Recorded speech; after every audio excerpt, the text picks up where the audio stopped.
Bien, entonces, como les estaba comentando, vamos a iniciar con el capítulo de relaciones integrales para sistemas finitos, donde ya vamos a abandonar la comodidad de los sistemas en reposo y vamos a iniciar con el estudio de la dinámica de los fluidos. En este capítulo vamos a considerar sistemas de un tamaño finito, como sugiere el nombre del capítulo. Es decir, vamos a estudiar sistemas con un tamaño ya mayor y con lo que no, y como vamos a ir viendo, no vamos a tener tanto detalle sobre qué es lo que está ocurriendo con este fluido a un nivel microscópico, cosa que veremos en un capítulo posterior, pero sí tendremos un detalle de cómo están variando las propiedades de este fluido al atravesar un volumen de control o una sección en el espacio. Entonces, lo primero que... está mal escrito eso. Lo primero que tenemos que definir, y vamos a tener que hacer una diferenciación, es volumen de control. Entonces nosotros sabemos de mecánica de sólidos y nuestros cursos pasados que un sistema corresponde a una cantidad arbitraria de masa, el cual tiene identidad fija, y este sistema se encuentra confinado en el espacio por fronteras que tienen permeabilidad definida, y estas fronteras a la vez separan al sistema de su entorno. Entonces podríamos considerar como un sistema, algo bastante simple, una masa de cualquier sólido, y las fronteras representarían las paredes de este sólido, y la de permeabilidad podría ser, en nuestro caso, de que es cero o el sistema es impermeable, es decir, no atraviesa materia a través de estas paredes del sólido.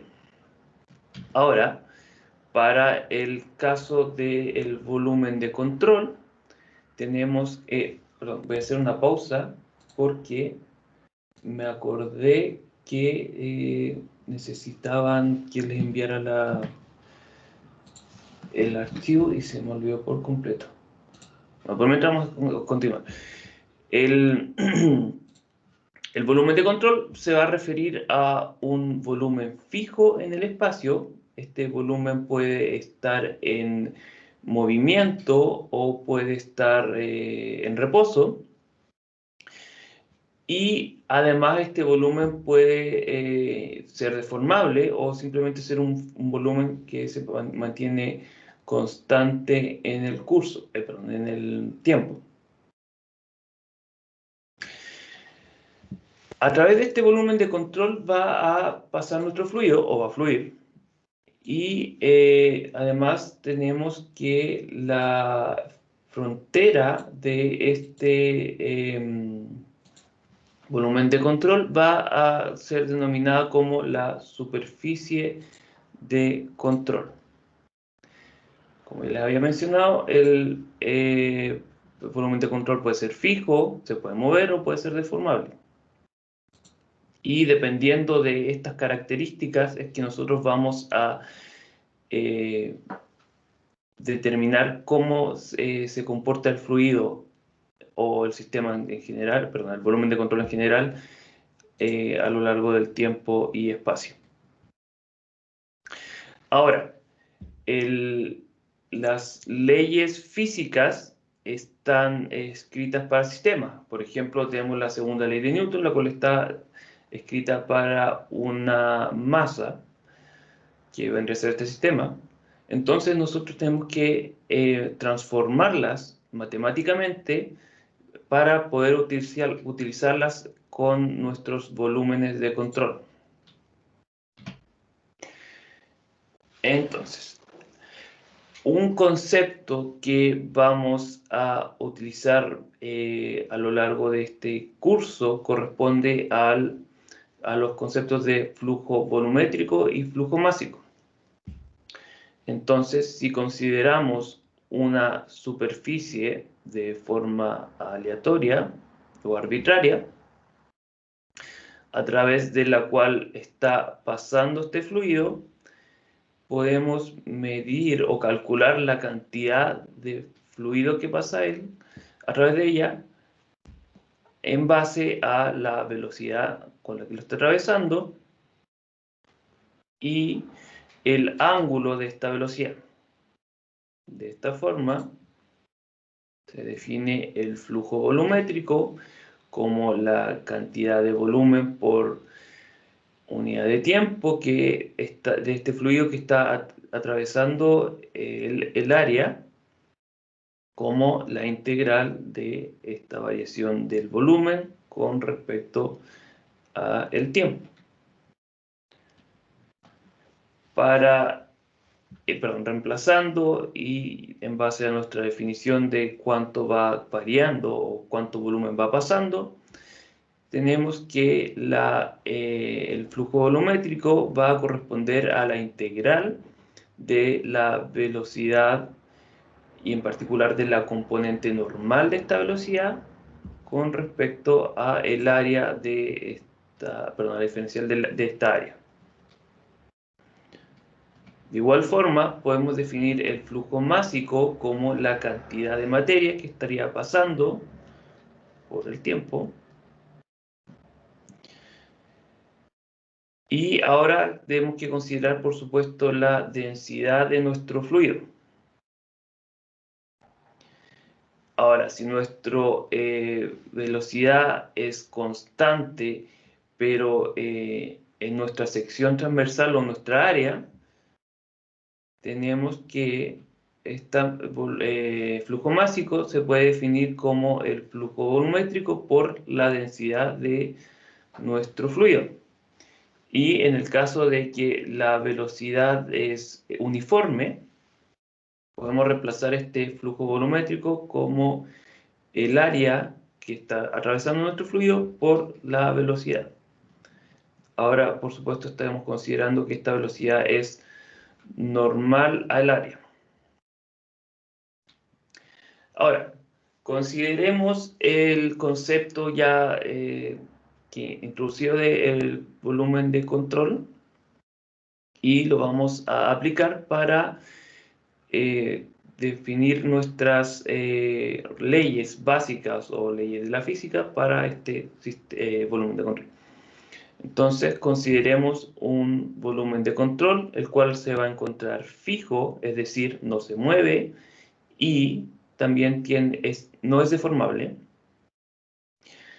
A un instante t vamos a tener que una cantidad de fluido que podría corresponder a nuestro sistema se va a encontrar confinado dentro de este volumen de control, pero a medida de que pasa el tiempo y a un instante t más dt, tendremos que este sistema que inicialmente se encontraba confinado se va a mover, ya que nuestro fluido se encuentra en movimiento. Noten que aquí nuestro sistema a este instante t más dt se puede deformar, ya que la velocidad de nuestro fluido puede ir variando espacialmente y de igual forma temporalmente. Sin embargo, nuestro volumen de control se va a mantener en su posición, por lo que se va a haber visto, y dependiendo de la situación que estamos estudiando, pero por lo general, este espacio que dejó nuestro fluido inicial se va a volver a llenar con otro fluido, o el mismo fluido, pero que viene de más atrás. Algunas definiciones importantes que tenemos que tomar en consideración es de que en cada zona de nuestra superficie de control, que correspondería a todo este entorno, tendremos diferenciales de área que pueden ir variando, pero nosotros vamos a considerarlas como de A. De igual forma, sobre cada una de estas diferenciales de área, va a existir una velocidad con la que nuestro fluido se va moviendo. Esta velocidad puede ser, tener una dirección hacia adentro de nuestro volumen de control o hacia afuera, dependiendo de la posición o de la zona de nuestra superficie de control. De igual forma, vamos a considerar un vector unitario, el cual va a ser normal a nuestra diferencial de área, y este siempre va a apuntar hacia afuera. Bien. En base a estos dos vectores, que correspondería a nuestro vector unitario y la velocidad de nuestro fluido en la superficie de control, definimos un ángulo θ, el cual utilizaremos más tarde.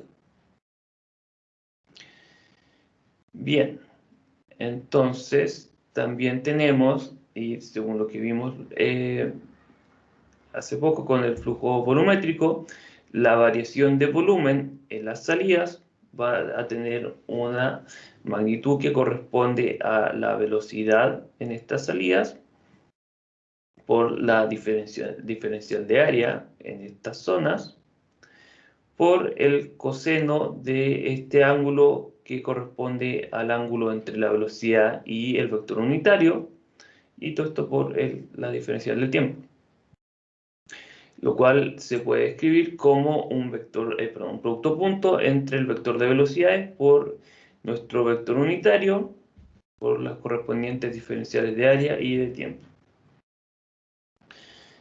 Bien, entonces, a nosotros nos interesa ver cómo van a ir variando las propiedades del fluido, sea cual sea esta propiedad. Entonces vamos a iniciar nuestro análisis utilizando una variable auxiliar B, que puede corresponder a cualquier propiedad del fluido, como por ejemplo energía, entalpía o momentum.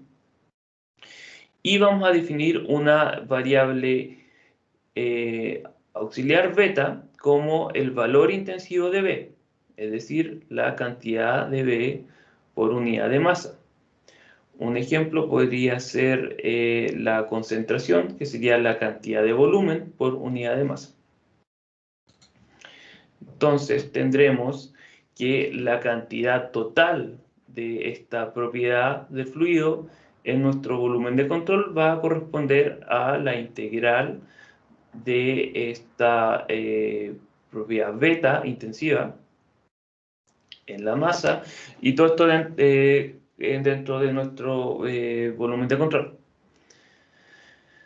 De igual forma, corresponderá a la integral de esta propiedad por la densidad de nuestro fluido en el volumen. Entonces, además debemos considerar de que esta propiedad va a variar dentro de nuestro volumen de control en base a tres posibles fuentes.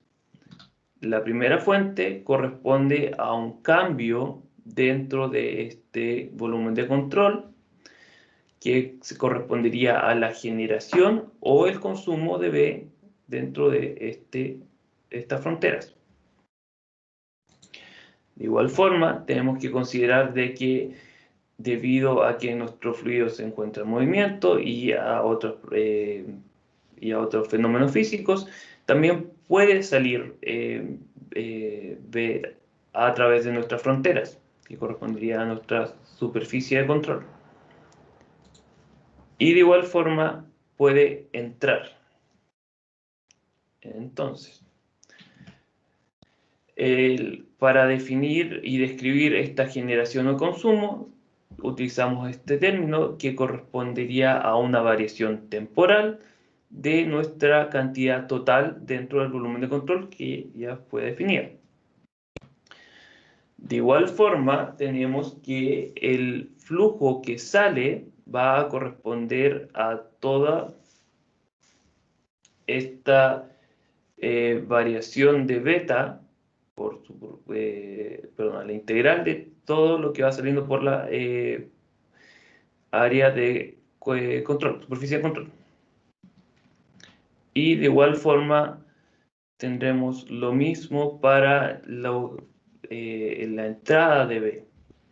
Ahora, por supuesto, esto va a estar integrado en las zonas donde está entrando y esto va a estar en las zonas donde está saliendo, es decir, en las áreas.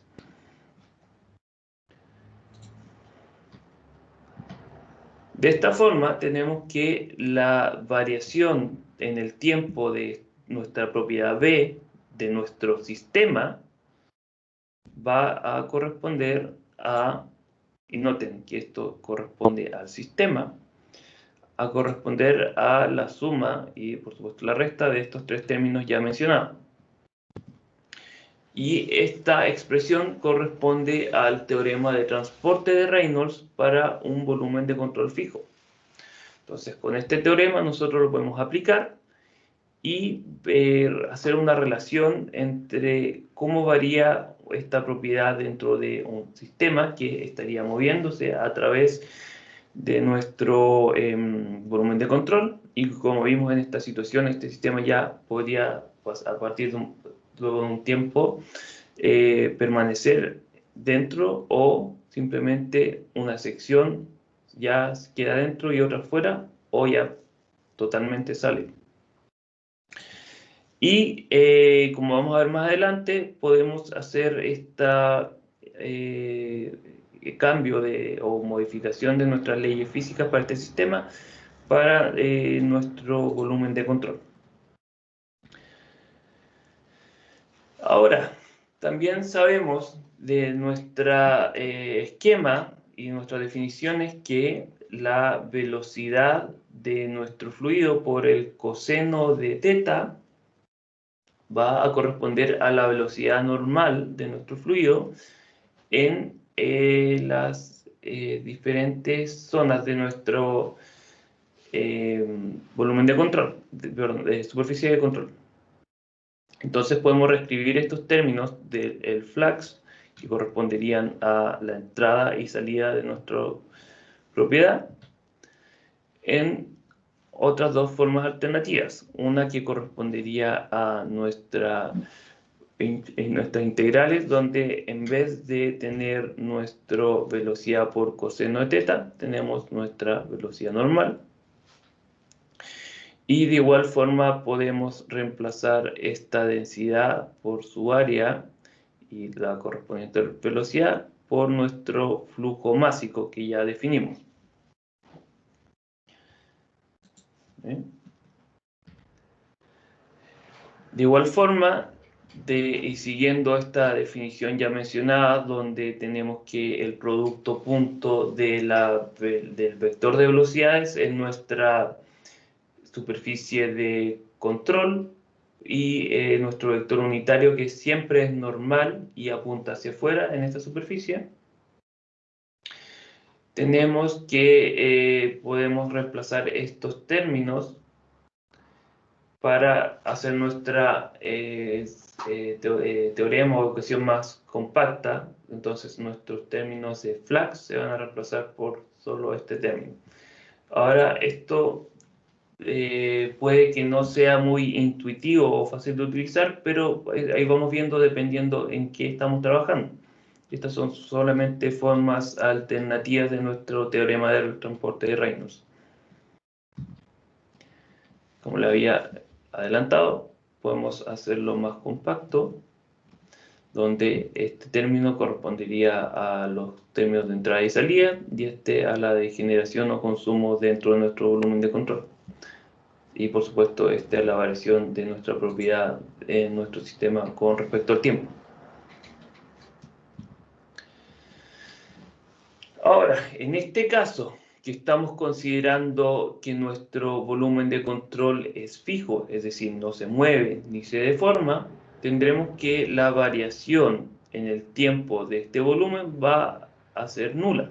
Entonces, nuestra integral, pero nuestra derivada con respecto al tiempo, la podemos introducir a nuestra integral, ya que este término va a ser independiente del tiempo.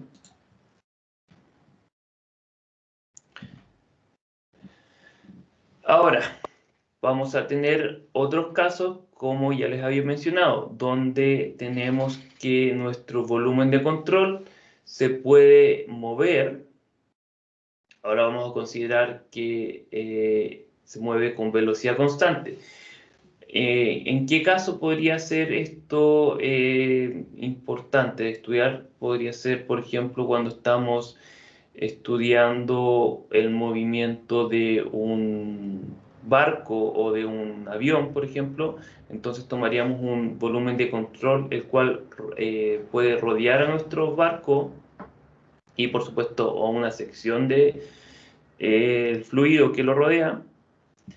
Y entonces, como nuestro barco se puede ir moviendo, nosotros vamos a considerar que todo nuestro volumen de control se va moviendo, ya que nos interesaría ver cómo se comporta el fluido alrededor de nuestro cuerpo que se está moviendo. Entonces, para este caso, vamos a considerar que el volumen de control se está moviendo con una velocidad v sub s, y el fluido que va pasando a través de nuestro volumen de control va a tener una velocidad relativa, la cual va a estar definida en base a la velocidad de nuestro volumen de control y la velocidad de este fluido, pero relativa con respecto al marco de referencia que está definida nuestra velocidad del volumen de control. Bien.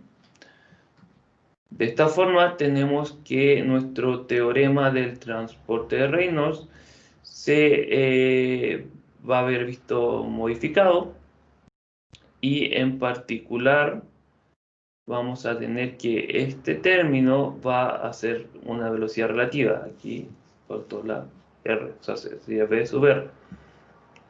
Entonces lo único que va a cambiar va a ser de que tenemos que considerar esta velocidad relativa para nuestro fluido.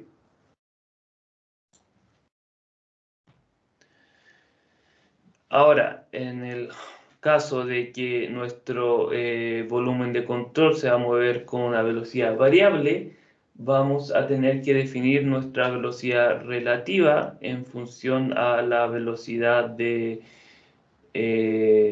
nuestro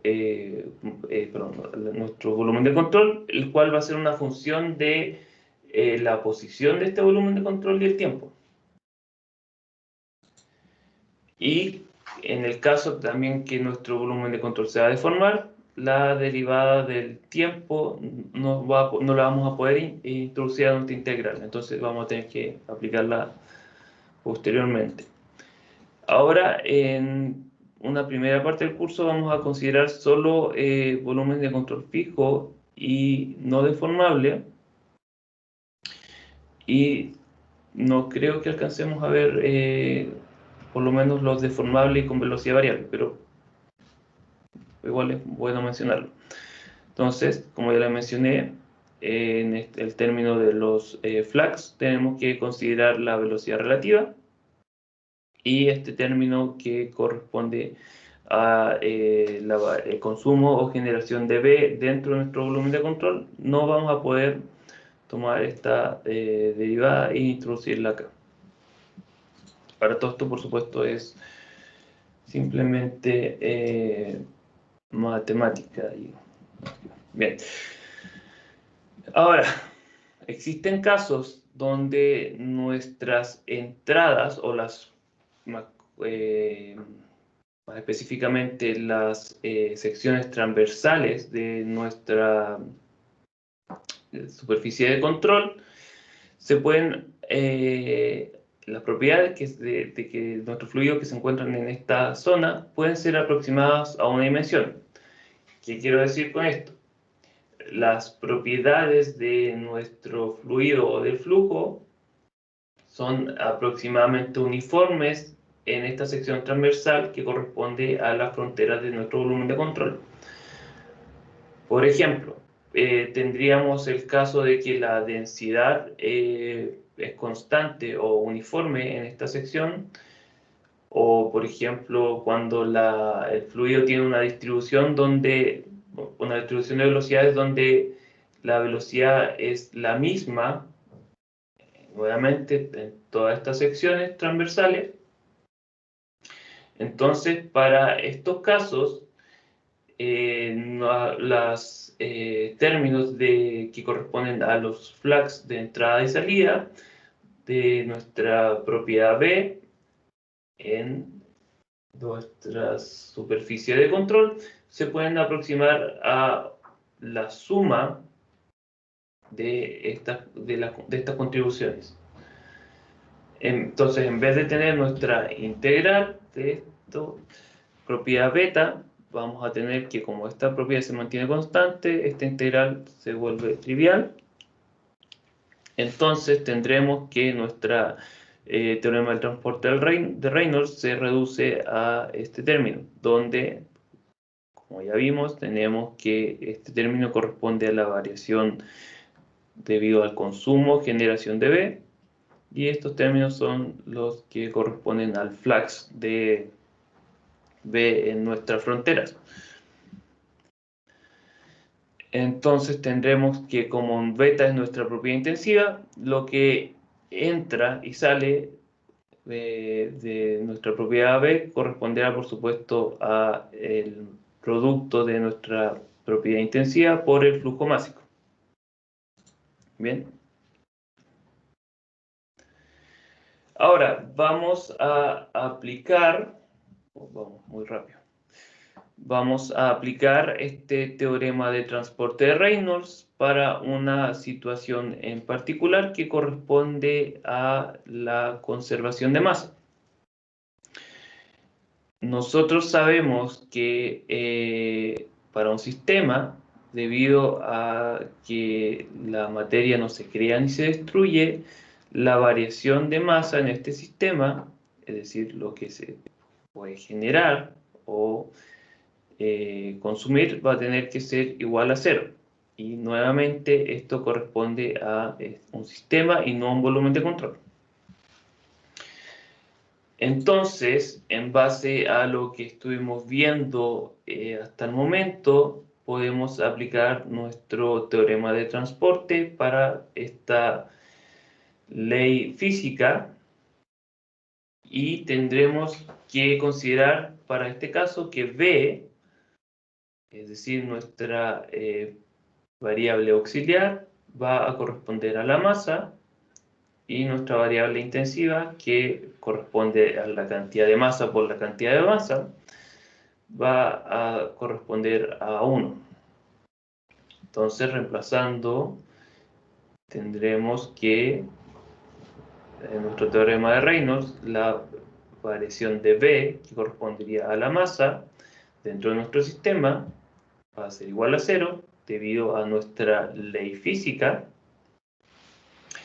Y tendremos que estos términos que corresponderán a la variación dentro de nuestro sistema de control en base a nuestro teorema de Reynolds. Ahora, para el caso en que tenemos un volumen de control fijo, donde una vez más el volumen se mantiene fijo en nuestro espacio y no se deforma, tenemos que esta integral derivada con respecto al tiempo la podemos introducir dentro de nuestro integral, y de igual forma tenemos que nuestra velocidad del fluido, ya que la velocidad relativa, ya que la velocidad de nuestro volumen de control es 0, va a coincidir con la velocidad del fluido con respecto a este marco referencial que correspondería al mismo del volumen de control. Ahora podemos simplificar aún más esta ecuación, considerando de que nuestras entradas y salidas tienen propiedades uniformes, perdón. De esta forma, tendremos que la contribución debido al flux en la de salida y entrada se reduce a la sumatoria de estas contribuciones donde nuestra propiedad beta, que corresponde a 1, va a multiplicarse por la densidad del fluido en esta zona y nuestras correspondientes áreas y velocidades.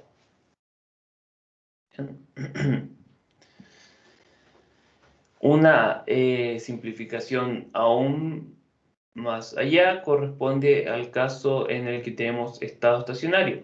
Es decir, nuestro sistema no varía en el tiempo, perdón, las propiedades dentro de nuestro volumen de control no varían en el tiempo. Es decir, la variación de la densidad con respecto al tiempo va a tener que tener un valor igual a 0. Por lo que este término ya se va a anular. Y simplemente nos quedamos con las contribuciones del flux de entrada y el flux de salida. Bueno, de salida y de entrada. De esta misma forma, ir reemplazando en base a nuestra definición del flujo másico para los casos en que tenemos entradas unidimensionales, tenemos que la sumatoria de los flujos másicos que salen va a tener que ser igual a la sumatoria de los flujos másicos que entran. Y recordemos, esto va a ser para el caso de que tenemos un volumen de control fijo, tenemos que nuestras entradas y salidas son unidimensionales y tenemos estado estacionario. O sea, son esas tres condiciones para que tengamos que nuestra entrada y salida de flujo másico a nuestro volumen de control tienen que ser iguales. Ahora, en el caso de que nuestras entradas y salidas no fueran unidimensionales, es decir, y una vez más, nuestras propiedades no van a ser uniformes en nuestras secciones transversales, vamos a tener que calcular estos flujos másicos en base a esta integral, donde integramos nuestra densidad, que puede ser la que varía, por el producto punto de esta velocidad por nuestro vector unitario, que es siempre normal y apunta hacia afuera de nuestra superficie de control. Aquí también puede darse el caso de que nuestra velocidad sea la que cambia y tenemos una densidad constante para el caso de los fluidos incompresibles. Entonces, ahí vamos a ir viendo en el curso que esta velocidad va a cambiar en base a nuestras situaciones de estudio.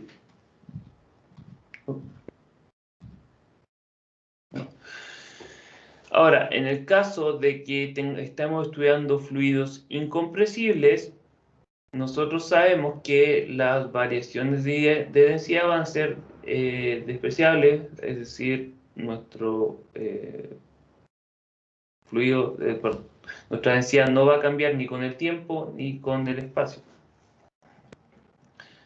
De esta forma, el término que corresponde a nuestra variación en el tiempo de nuestra propiedad B, que correspondería nuevamente a la masa, dentro de nuestro volumen de control va a tener que ser igual a 0. ¿Bien? Porque aquí vamos a tener un dA dt. Y esto, recordemos, es para volúmenes de control fijo. De igual forma, suponiendo de que nuestras otras propiedades también se mantienen uniformes en las entradas y salidas, llegamos a la misma conclusión de que nuestro flujo másico en nuestras entradas va a tener que corresponder al flujo másico de nuestra salida. Y ahora, ya que nuestra densidad es constante, podemos reducir estos términos simplemente dividiendo por la densidad a estas sumatorias de nuestra velocidad por el área de cada entrada o salida. Bien. Que corresponde a nuestros flujos volumétricos, es decir, para el caso en que tenemos un volumen de control fijo, tenemos entradas y salidas unidimensionales y tenemos que nuestro fluido es incompresible. Tenemos que el flujo volumétrico de entrada, la sumatoria de los flujos volumétricos de entrada tendrá que ser igual a la sumatoria de los flujos volumétricos de salida. Y esto, por supuesto, es para nuestro volumen de control. No hay tiempo, vamos muy rápido. Ahora, de igual forma, en el caso en que tenemos entradas no unidimensionales, y una vez más, nuestras propiedades no son uniformes en estas secciones transversales, podemos definir el flujo volumétrico en estas secciones en base a la integral de nuestro producto punto de la velocidad de nuestro fluido y nuestro vector unitario normal a nuestras secciones transversales. De igual forma, podemos definir la velocidad media de nuestro fluido como el flujo volumétrico de nuestro fluido por el área donde está pasando. Y para el caso en que tenemos entradas no unidimensionales, tenemos que integrar nuestra velocidad en nuestras secciones transversales para calcular el flujo volumétrico, como ya les acabo de mencionar. Siguiendo estas mismas definiciones, podemos definir una densidad promedio en nuestras secciones transversales como nuestra integral de área, nuestra integral de área de la densidad, y todo esto lo dividimos por nuestra área.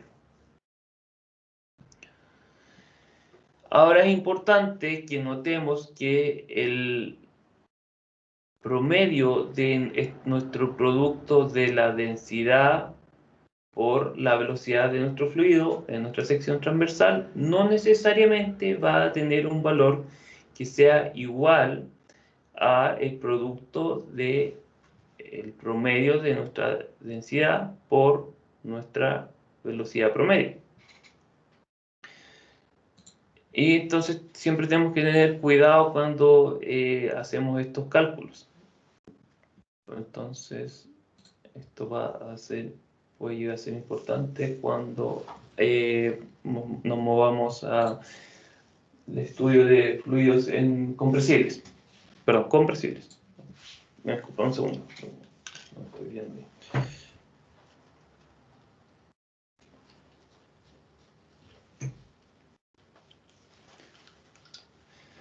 Bien. Ahora vamos a ver un pequeño ejemplo de lo que hemos estado viendo y de cómo se puede aplicar nuestra ley de conservación de masa para nuestros volúmenes de control. Entonces, supongamos que tenemos un estanque, el cual tiene dos entradas de agua, y nos interesaría conocer cómo va variando este nivel de agua con respecto al tiempo, suponiendo por supuesto que no existe otra salida. Y en este caso tenemos aire atrapado aquí en esta sección sobre nuestro agua, el cual no tiene salida, entonces simplemente vamos comprimiendo este aire hacia arriba. Ahora, en este caso también tenemos que conocemos la velocidad de nuestras entradas y, por supuesto, sus secciones transversales. Y recordemos que para este caso, ya que estamos trabajando con agua, nuestro fluido va a ser incompresible. Ahora, en este caso vamos a considerar un volumen de control, el cual rodea a todo nuestro estanque, es decir, tenemos un volumen de control el cual es fijo. Bien. Ahora, como ya habíamos mencionado, tenemos que nuestra ley de transporte de Newton para conservación de masa, en el caso de que tenemos volumen de control fijo y entradas unidimensionales. Llegamos a este término. Ahora, estas sumatorias la podemos, y noten que aquí no estamos considerando ninguna salida, ya que no existen. Esta sumatoria corresponde entonces a la densidad de nuestro fluido en cada una de estas entradas, por su correspondiente área y velocidad. Y aquí nuevamente recordemos que todo esto es agua, así que ρ1 y ρ2 va a corresponder a la densidad del agua. Ahora el término de la izquierda, que corresponde a la generación o consumo de nuestra propiedad dentro de nuestro,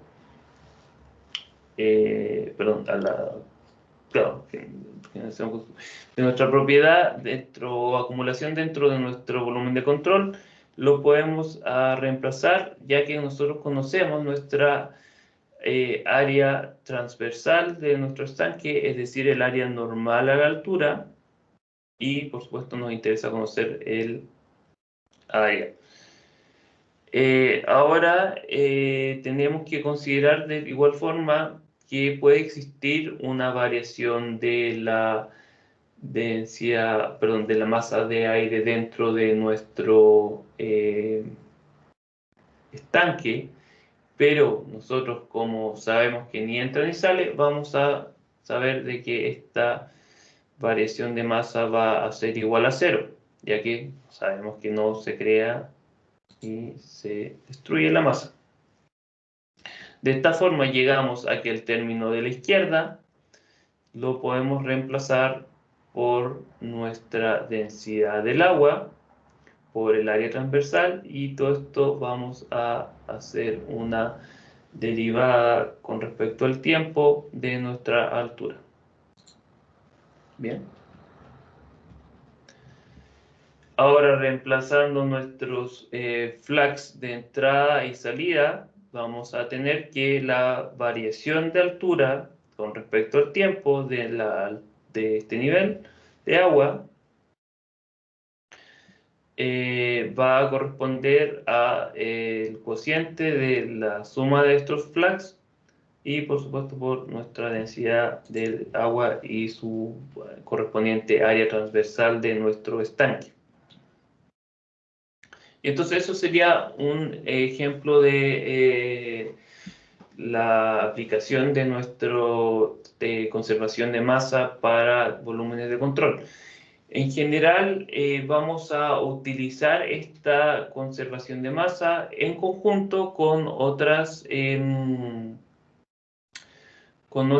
leyes, que principalmente con la segunda ley de Newton, la cual nos va a resultar en la ley de la ecuación de momento lineal, por supuesto nuevamente en nuestros volúmenes de control, y en base a ellas vamos a poder calcular cómo va variando una propiedad que por lo general va a ser nuestros flujos volumétricos o másicos dentro de un sistema. Entonces, como ya les estaba mencionando, tenemos que derivar nuestras relaciones para, más allá de la conservación de masa, para nuestro volumen de control. Y vamos a continuar con la ecuación de momentum lineal. Entonces, nosotros sabemos de la segunda ley de Newton de que si aplicamos una fuerza sobre un sistema, este va a verse acelerado siguiendo esta fuerza. Entonces, para este caso vamos a considerar en nuestra ecuación de transporte de Reynolds como nuestra variable b, el momentum de nuestro sistema, y de igual forma tendremos que la variable intensiva beta va a corresponder a la velocidad de este sistema. ya que, por supuesto, la derivada de m por b con respecto a m es b.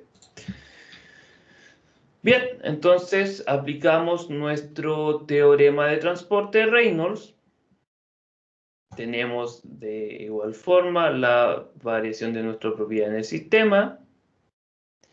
Tenemos que esta va a corresponder a nuestra sumatoria de fuerza, ya que esta corresponde a nuestra ley que estamos trabajando. Y los términos de la derecha corresponden a esta variación dentro del volumen de control, más nuestro término correspondiente a los flux de entrada y salida. Aquí, por supuesto, reemplazamos nuestras variables b y beta. Bien, entonces, para esta ecuación que yo les presenté, vamos a tener que tomar ciertas consideraciones. La primera es de que nuestro término de velocidad va a tener que ser una velocidad relativa para el sistema de coordenadas inerciales. Es decir, nuestro volumen de control se puede mover, pero no acelerándose. ¿Bien?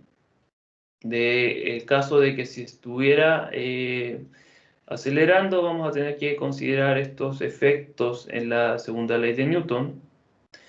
Entonces,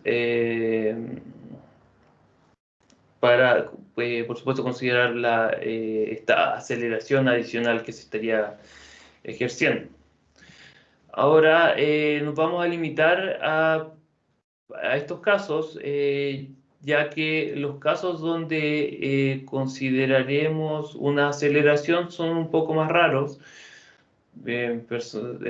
Pensando si podríamos considerar un medio de transporte el cual se está acelerando, pero por lo general vamos a afrontar ese estudio en estado estacionario.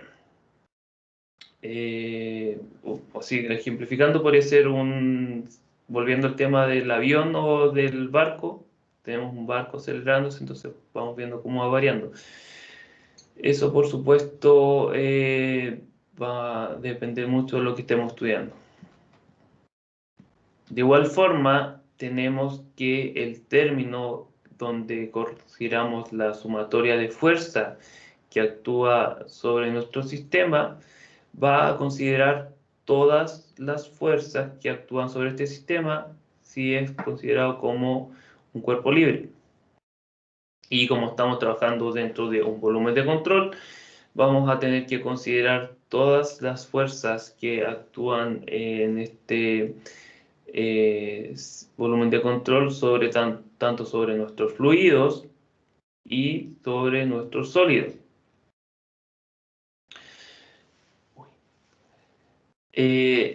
Además de, por supuesto, todas las fuerzas de cuerpo que estarían actuando sobre todas las masas dentro de este volumen de control. ¿Bien? Además, esta ecuación presentada corresponde a una relación vectorial, ya que tenemos nuestros vectores de fuerza y de velocidad. De esta forma, podemos reducirla a las componentes dependiendo de lo que estemos estudiando. Ahora, por ejemplo, puede ser que estamos estudiando cómo varía este momentum en la dirección X y esta ecuación se reduce entonces a todas las fuerzas que actúan en esta dirección y las velocidades nuevamente en esta dirección. Bien, entonces vamos a iniciar nuestras derivaciones de casos específicos definiendo el flux de momentum como un momentum en una sección transversal, el flujo de momentum en una sección transversal. Y este se puede definir en base a la integral de nuestra velocidad. Y recordemos, esto sigue los mismos pasos de lo que estuvimos haciendo para definir el flujo volumétrico y flujo másico. Bien. Ahora, en los casos de que tenemos secciones transversales unidimensionales, esta integral se reduce a una multiplicación de la velocidad por este término que nosotros ya definimos como nuestro flujo másico. Es decir, el flux de momentum va a corresponder a la multiplicación de nuestro flujo másico por nuestra velocidad. Y esto, por supuesto, para secciones transversales unidimensionales. Entonces, para los casos en que nuestro volumen de control solo va a tener entradas y salidas unidimensionales, esto se va a reducir a esta expresión donde nuestra contribución de los flux de entrada y salida simplemente van a ser una sumatoria de la flujo másico por sus correspondientes velocidades en cada entrada y salida. Profesor, ¿Sí? es una pregunta. La ecuación de arriba, la T... No, debería estar abajo. Es su índice. Siempre me encuentro estos errores. Y les voy a corregir todo esto después cuando la suba. Bien. Ahora vamos a estudiar un caso particular que se conoce como la ecuación de Bernoulli. Y esta se ampliamente utilizada en ingeniería y se puede derivar en base a nuestra ecuación de momentum lineal y nuestra, por supuesto, ecuación de transporte de Reynolds. Entonces vamos a considerar un volumen de control fijo, el cual va a corresponder a un tubo de corriente, y si recuerdan de la clase pasada, el tubo de corriente corresponde a una sección tubular rodeada por líneas de corriente. Y las líneas de corriente son definidas como líneas que siguen a nuestro flujo, y estas líneas son siempre transversales al vector de velocidad. Bueno, al vector de velocidad. ¿Bien? Tangente al vector de velocidad, disculpe. Entonces, además vamos a considerar de que nuestras propiedades del fluido pueden variar con la longitud S de nuestro tubo de corriente, pero vamos a suponer de que estas van a ser uniformes en las secciones transversales que corresponderán a la entrada y salida. Ahora, noten de que para el caso en que nuestro tubo de corriente, en particular el radio de este tubo de corriente, tiende a cero, es decir, tenemos un tubo de corriente diferencial de tamaño infinitesimal, este va a aproximarse a una línea de corriente, y este resultado va a ser importante para lo que vamos a ver después. De igual forma, vamos a considerar de que el tubo de corriente tiene una orientación arbitraria, pero que nuestro cambio de altitud con respecto a un punto inicial y final va a estar definido en base a un ángulo de lo que se forma de la velocidad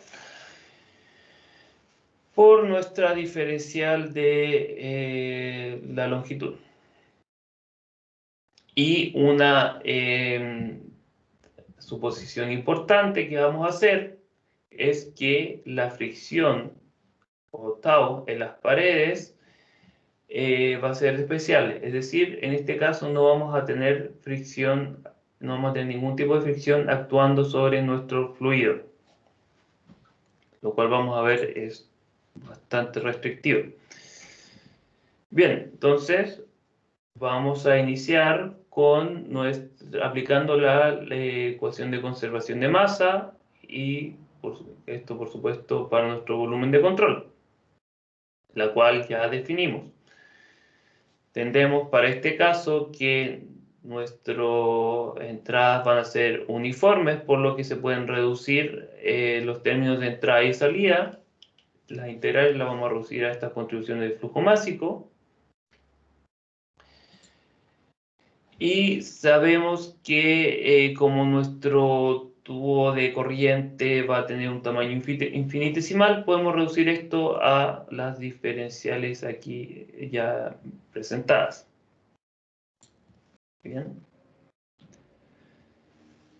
Y por supuesto nosotros sabemos que el flujo másico corresponderá a la multiplicación de la densidad por su área transversal y velocidad en cada entrada y salida. Y tenemos que la diferencial del volumen va a corresponder a esta área de la sección transversal por esta diferencial de longitud. De esta forma llegamos a la conclusión de que la diferencial del flujo másico va a equivaler a la derivada parcial de la densidad con respecto al tiempo, y esto multiplicado por el área y esta diferencial de longitud. Y aquí es importante notar de que hasta el momento no hemos considerado de que no existe ningún tipo de fricción actuando sobre nuestro fluido. Bien.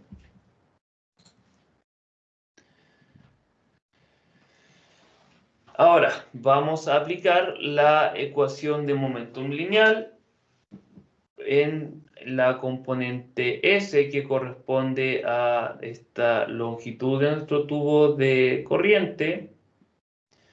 Entonces, si recordamos que la ecuación de momentum lineal era una ecuación vectorial, podemos reducirla a esta componente. De esta forma tenemos que la sumatoria de las diferenciales de la fuerza en esta dirección, y una vez más, esto estamos trabajando en un volumen infinitesimal, tendremos que equivale a este término correspondiente a la variación de momentum dentro de nuestro tubo de corriente, y por supuesto las contribuciones de los flux de entrada y de salida. Y aquí una vez más, ya que estamos trabajando en un volumen infinitesimal, podemos reducir esto a estas diferenciales. Ahora vamos a suponer que la velocidad S, y en base a la definición de las líneas de corriente, va a corresponder a la velocidad de nuestro fluido, V. Bien.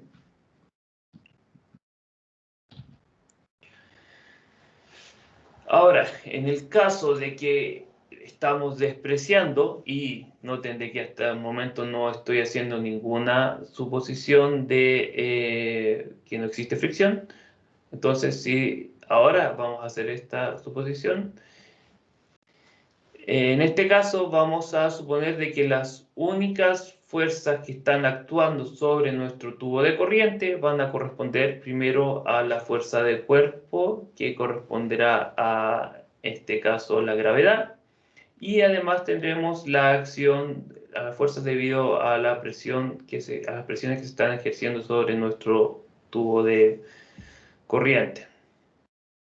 Entonces, primero vamos a definir la fuerza de gravedad, en particular la diferencial, como esta diferencial del peso, y como este tubo de corriente va a tener un ángulo, tenemos que considerar solo la componente hacia abajo. De esta forma, perdón, la componente en la dirección de flujo. De esta forma tendremos que la fuerza de la diferencial de la fuerza de gravedad va a corresponder a al negativo del peso específico del fluido, y aquí recuerden de que tenemos un fluido incompresible. No, esto también no es el fluido incompresible. Ahora esta no va a variar con el volumen, ya que estamos considerando toda la masa del fluido, entonces podemos considerar el peso específico del fluido. Esto multiplicado por el área y por supuesto por este de z, que corresponderá a la multiplicación de la diferencial de la longitud por su correspondiente ángulo. ¿Bien? Ahora la fuerza de presión debido a la presión, va a tener un valor que equivale al negativo del área por la diferencial de la presión. Y de esta forma llegamos a la conclusión de que la sumatoria de fuerzas correspondería a nuestra fuerza de gravedad, y nuestra fuerza debido a la presión va a equivaler a la diferencial con respecto al tiempo de la densidad por el volumen y el área, y esto por la diferencial de la longitud más esta diferencial del momento. De esta forma tenemos que, y utilizando la regla de la cadena, podemos dividir estos términos llegando a esta expresión. Y si recordamos nuestro resultado de la ecuación de conservación de masa, sabemos que este término de la diferencial de flujo másico va a equivaler a esta derivada de la densidad con respecto al tiempo y por el área, y esta diferencial de la longitud. De esta forma, este término va a equivaler a este. ¿Bien? Ahora, reordenando y dividiendo todo por la densidad y el área, tenemos que la diferencial de la velocidad con respecto al tiempo va por la diferencial de la longitud de nuestro tubo de corriente, va más la diferencial de la presión dividido por la densidad y, por supuesto, la velocidad por su... Todos estos términos van a equivaler a 0. Esta ecuación corresponde a la ecuación diferencial de Bernoulli, y esto para un flujo transiente sin fricción a lo largo de nuestra línea de corriente, ya que recordemos, estamos haciendo toda esta derivación para un tubo de corriente de tamaño infinitesimal, el cual se aproxima a una línea de corriente. Bien, ahora nosotros claramente no podemos hacer mucho con esto, así que vamos a integrar entre dos puntos cualquiera de la línea de corriente. Tenemos entonces esta integral, la cual es bastante simple. Y sabemos que para flujos incompresibles no vamos a tener una variación de nuestras propiedades con respecto a, y en estado estacionario no vamos a tener una variación de nuestras propiedades con respecto al tiempo, por lo que este término se anula y llegamos a esta conclusión que corresponde a la ecuación de Bernoulli para flujo estacionario de fluido incompresible sin fricción, sin fricción a lo largo de nuestra línea de corriente. ¿Profe? Damos un... sí. En la segunda integral tiene que ir dividido la densidad, ¿cierto? No la presión. Sí, compilé, la texto me anda fallando. Ya, lo vamos a corregir enseguida. 29 integral. Pero sí, exactamente la densidad.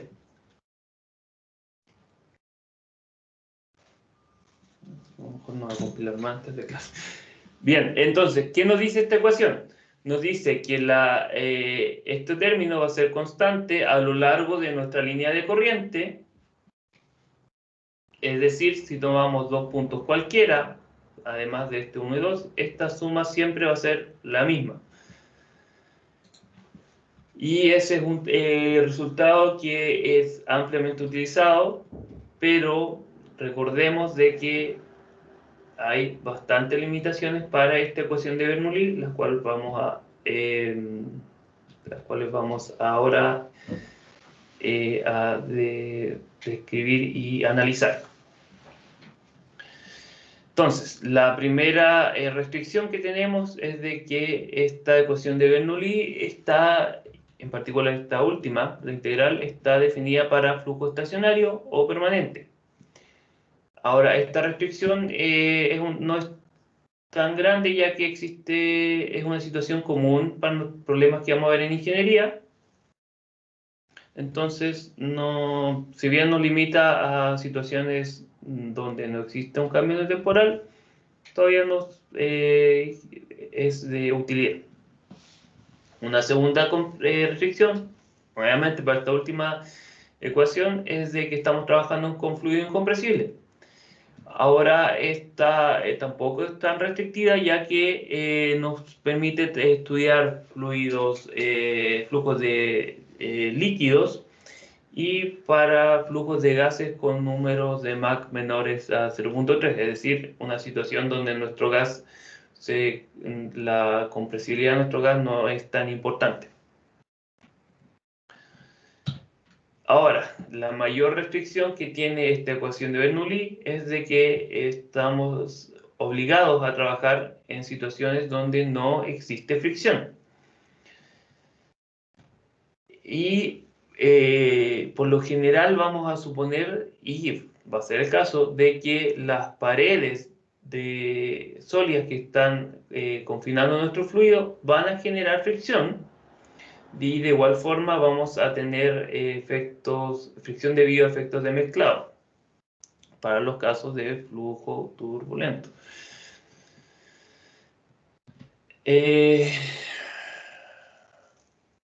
También nos limita a trabajar en flujos a lo largo de una línea de corriente. Y esto, como vimos, que esta constante que tendría nuestro suma en nuestra línea de corriente va a poder tener valores distintos para distintas líneas de corriente. Ahora, esta restricción no es tan importante, ya que, y como vamos a ver más adelante en el curso, para los flujos conocidos como irrotacionales, donde no consideraremos un importante efecto de la fricción, vamos a ver de que este resultado, la constante para cada línea de corriente va a tener valores similares para todas las líneas de corriente de nuestro fluido. Entonces, aquí nuevamente la mayor restricción que tenemos para esta ecuación es de que no estamos considerando fricción. Entonces, no la vamos a poder utilizar en una gran cantidad de problemas, pero por supuesto para esto van a existir otras aproximaciones, y además existe una modificación donde vamos a considerar la acción de esta fricción para, para mejorar de cierta forma nuestra ecuación de Bernoulli. De igual forma, la ecuación de Bernoulli no considera ningún intercambio de energía debido a calor o trabajo con su ambiente lo que rodea nuestro volumen de control. Y como vamos a ver ya la próxima clase, podemos hacer una modificación en base a esta situación. Bien, entonces claramente no vamos a alcanzar con la siguiente presentación, por lo que vamos a dejar esta clase hasta acá. Vamos a dejar de grabar.